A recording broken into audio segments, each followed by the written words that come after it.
As the 2024 NHL Draft approaches and we talk about all the top prospects that will be selected, we learn their names and stats, see their games and highlights, and fantasize about how they'd look on our team's rosters. We argue with our fellow fans about who our GM better draft or else, who our favorites are, and who they'd better not select, because if they do, I'm done. I've interviewed the Talking Habs and Don't Puck with Media crew, plus Flyers beat writer Jamey Baskow about what their hopes are this year for their teams during the first round of the draft. Here is what they had to say. What team or teams do you cheer for?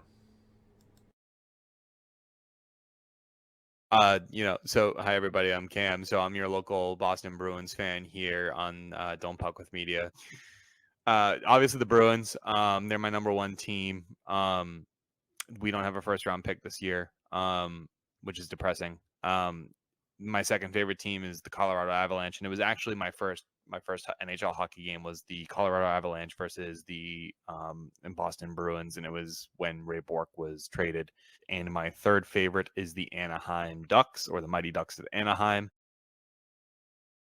I cheer for the greatest hockey team of all time, the Montreal Canadiens. The Florida Panthers, I'd say, is my secondary team.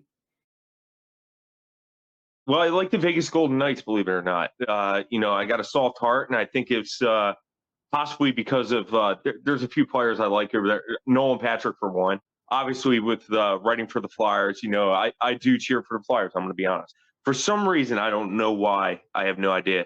But the Minnesota Wild. I'm going to be honest. I do also have a soft heart for the Habs. It's not me sucking up to you or nothing, Rick. But to be honest with you, I love their fan base. I think they're a very classy fan base. Well, obviously, the Philadelphia Flyers is my number one. Always will be my number one. I have other teams I won't say a rooting interest for, but I wouldn't mind seeing have success. I've always been okay with the Dallas Stars. Flyers won. Everyone else, go muff yourself. Les Bleu, Blanc et Rouge, the Montreal Canadiens.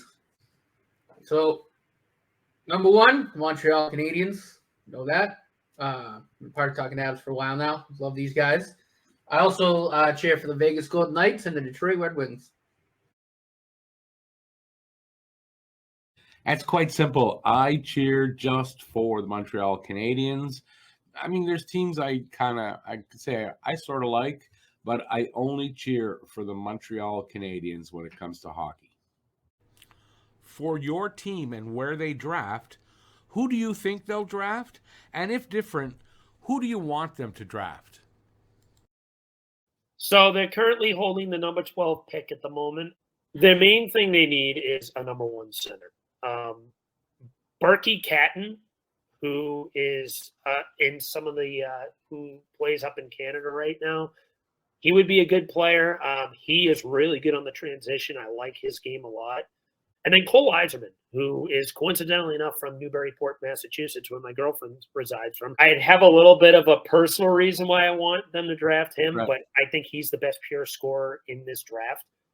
Those are the two guys I would like the most. The main need I want is a legit sniping left winger or a number one center, and Catton and Eiserman are the two guys I think. Definitely they fit the bill.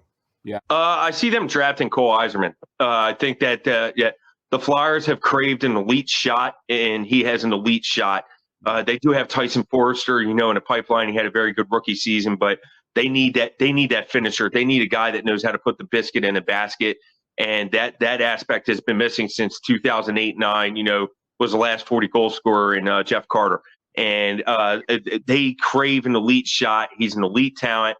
One knack on his game is that he's not a 200-foot player, which is absolutely false. Is he the best rounded 200-foot player? No. Does he play a 200-foot game? Yes. If Matvei Michkov signs with the Flyers in 2 to 3 weeks, if Matvei Michkov signs with the Flyers, I could see the Flyers doing a 180 and now selecting a defenseman. And I think on that particular occasion, I think they got Sam Dickinson on their radar from the London Knights. They will know by the end of June if Matvei Michkov is going to sign with Philly. And if he does, I can see them reverting and Yes, Sam Dickinson would be the best player available at that point. But the Flyers top brass has scouted London, obviously, up and down. They were almost at every game and through the OHL playoffs. Yeah, so with Montreal at 5th overall, there's a plethora of talent there, right? You got guys like Caden Lindstrom, who's got great size, a little bit of an injury history, but nonetheless great size there. You have TJ Ginla, who I think just screams Montreal Canadian. I think from skill, character, pedigree perspective, I think he's just a perfect fit on this team. That is who I want them to take at 5, and I think that's who they take at 5.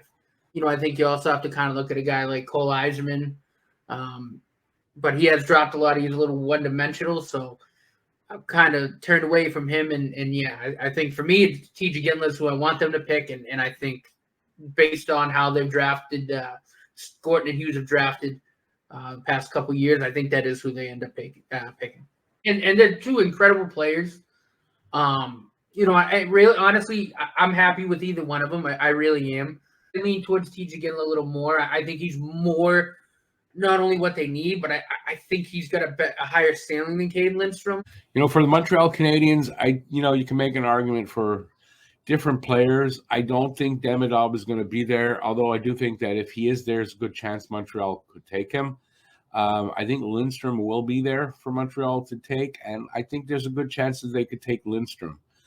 I think Ginla, who a lot of people, I think the final ranking for him was 9, and I guess a lot of people think that that's a big stretch, but I think that's their target. I think they're looking at a Ginla, and I think that that could be the pick. I also think Beckett Seneca is a possibility. He seems like he's the type of player, character, and all that Montreal would go for. I do think it's a Ginla. As far as who do I want TJ Ginla. I want them to pick a Ginla. I think he's the perfect fit. I think he's the player that they're looking for. He knows what it is to be an NHL player through his dad. I just think that's the guy. It's the guy I want. I've got a gut feeling now for a couple of months. That's a tough question because there's nobody really knows who's drafting who in this year's draft. I think the Canadiens are going forward, and I want them to go forward. I believe that the Canadiens will go with Caden Lindstrom, or if he's available, Ivan Demidov. But I'm hoping they pick TJ Ginla. I think he's a big power forward. He's a big boy, son of Hall of Famer Jerome Ginla, of course. He shows up when it matters most. Won't be mad with Demidov or Lindstrom, but I would prefer going with TJ Ginla myself. The Bruins don't have a first-round pick. They could acquire one through trade, though. Your thoughts on that, and who would you realistically hope they can draft? It's kind of hard to say. I want to say yes, that there is a hope that they will, but I don't think it'll be within the top 16 in my belief, unless Detroit wants Ullmark. Then maybe we get that at pick 15, maybe New Jersey, but I don't think New Jersey gives up the 10th overall pick. There are a couple teams, maybe Utah, but again, I don't think Utah's going to give up that 6th overall pick just for Linus Ullmark. So in terms of the top 16, the most realistic I could see would be San Jose's 14th pick or Detroit's 15th pick. Yeah, and I mean, it's actually right wingers. So there's Liam Greentree, Tarek Periskak, and there's also Beckett Senecki. He's projected at 13. Yeah, well, I have the names up. So to be fair, I am very much cheating. So I think getting that top 16 pick is going to be rough for the Bruins. So I don't think it's an early pick. I think I would rather take another pick next year. How important is the first pick to your team's future?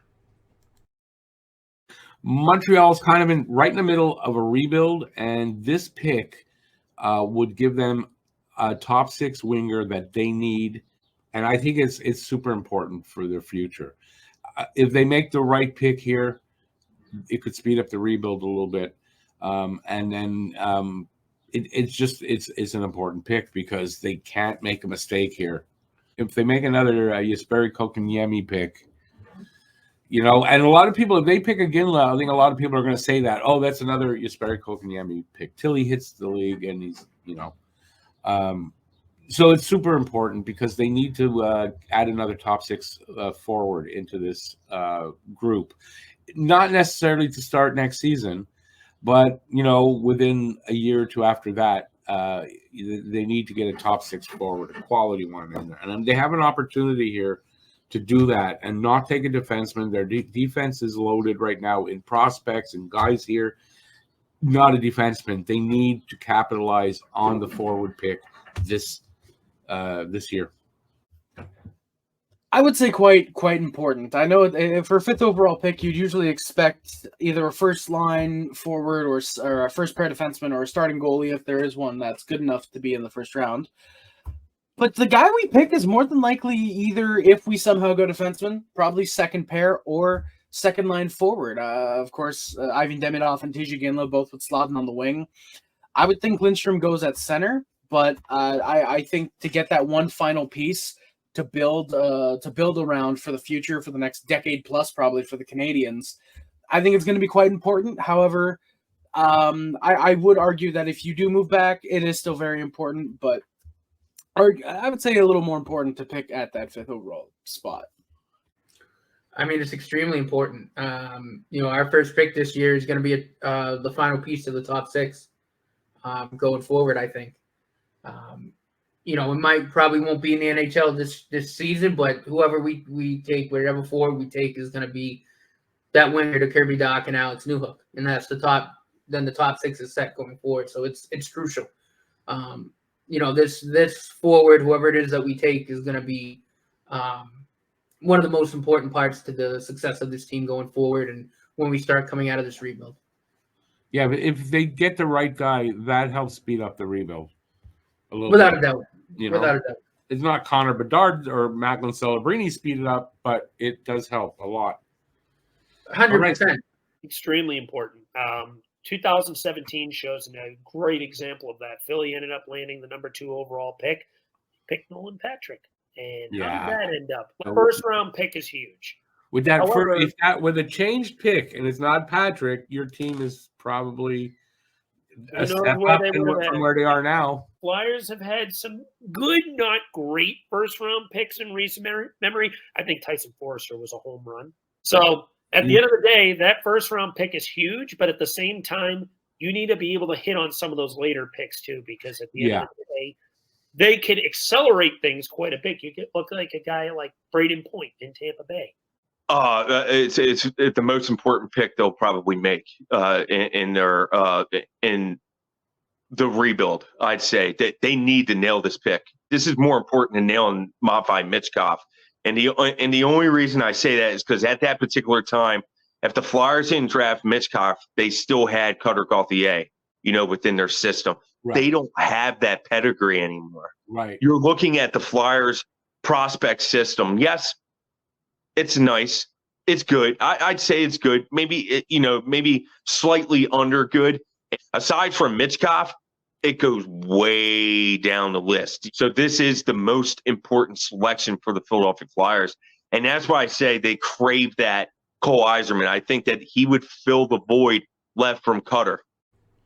Do you think your GM might move up somehow to the top 10? Absolutely. If Matvei Michkov signs with Philadelphia here in 2 to 3 weeks, I assure you that the Flyers will move up 2 or 3 slots and grab Sam Dickinson. I see the writing on the wall. And if Yakimchuk is there, maybe if they don't trade up, I could see maybe them selecting Yakimchuk. And that would be a good pick in my eyes as well. But I really think there's a reason why they're scouting London very hard. Yes, they got Oliver Bonk and Denver Barkey. They know what they have in those two, especially in the playoffs and championships. There's a reason why they're there. Matvei Michkov is the key. I think if Matvei Michkov signs, I could see the Flyers moving up 2 or 3 slots, grabbing Sam Dickinson. That's just my personal opinion. I see it. If at the very least, I could see them moving up from Florida's pick that they have at 30 overall. I can see that moving up maybe like around, 20, 22. The prices aren't as high to move up at that point. Because I think Montreal might try to do that with the Winnipeg pick they've got. How excited are you for this draft? I'm stoked, honestly. I'm incredibly excited. Of course, we have 5th overall for the 2nd year in a row. We also have another first-round pick that nobody knows what we're doing with it. Are we picking with it? Are we trading, using it to trade up? Are we trading down? Nobody knows what we're doing with the pick. I'm extremely excited for the draft this year for both the Canadiens and overall because of the amount of chaos. We don't know who's going where. It's going to be a great year for the draft, I think. If you're a fan of a team who's in the lottery, if you're a fan of a team who doesn't even have a first-round pick, it's going to be an entertaining draft. I can guarantee you that much. I'm very excited because this is going to be the potential guy you end up pairing up, I think, Mitchkov in this team's long-term rebuild success. And with the reports that there is a possibility Mitchkov could be brought over here this season. And it feels like the smoke's getting smokier with this after all these workout videos that he's starting to post in Flyers apparel. I don't think he's just doing that coincidentally. So you need to get that legit scorer that's going to be paired with him. I'm pretty excited. Not only because again, we have an opportunity to draft a really high caliber prospect, high caliber talent, but really just again after the first 2-3 picks, really how wide open it is. I think there's a lot of unknown, like a lot of mock drafts I've seen have been all over the place, right? So again, it's going to be really interesting to see what happens. I'm excited. I think we're going to see some trades happen too. And I'm excited for the draft. I'm excited for the offseason to see what happens. And come October, we're off to the races. Considering I believe Anaheim is picking third, I think Anaheim is picking third. I'm excited for them. They have a ton of questions I think they need to answer. But yeah, I think I am excited. Macklin Celebrini, I think that's how his name is pronounced. Yeah. I think he's going to be a good player going into the NHL. So I'm more excited to see these young guns come in and enter the league than anything else. I think that's what excites me most about the NHL draft is just seeing those young players come in and maybe the potential impacts that they make on their team. Yeah, I'd say I'm very excited to see those young guys come in and play. It's always good too. Like, if you look at like the Connor Bedards, the McDavids, the Makars and all those, the Simon Nemecks and all those players, it's always good to see them come into the league, make an impact, and young, fresh legs and a new perspective on the game. How excited am I for this draft? I'm very excited because I've had this gut feeling about Iginla. When nobody was really talking about him as the Habs pick at number 5, slowly the talk started, and now there's a lot of people on it, and even the Habs apparently have met with him 4 times in the past season. So the interest is there, it seems. So I'm excited because if they do pick him, I called it way before anybody else would have seen it. That's really exciting, and I'm excited about this player. The draft is the best time of year, and honestly, each year it's like Christmas, it's like Hanukkah or whatever, whatever the celebrations are. I'll tell you, man, it is. Yeah, it's the best. It's the best time of year, and it's the hype leading up to it. So, like, with that being said, you're going to see a lot of mock drafts. I'm going to do a mock draft here. In regards to the draft, this is going to be better than what a lot of analysts and stuff and what a lot of pundits are predicting. I really think this is going to be a really good draft here. I really do. Thanks for watching. If you like this, give a thumbs up, leave a comment, and please share this video.